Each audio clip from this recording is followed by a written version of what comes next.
Here's a little macrame tip that I'm going to show you for whenever you know that you need to make a large amount of half knots or square knots. So for example, I am creating a large half knot sinnet and I need all of them to be the same amount at 75.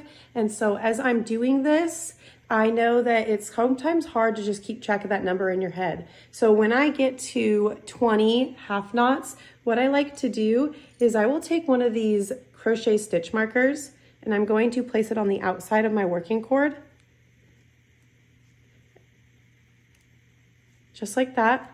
And then I'm just going to tie a half knot around it.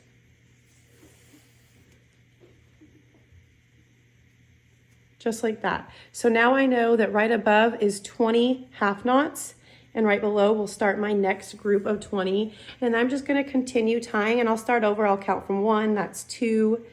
And once I get down to 20 again, I like to place another little stitch marker. And this is just an easier way of keeping track of how many knots you have made already. So here I have finished my second group of 20 half knots. So again, I take another stitch marker and I place it on the outside of my cord again, and then just tie another half knot. And now I know that I have 2 groups of 20 square knots or 20 half knots so far, which is just such an easier way of being able to keep track of how many knots that you have.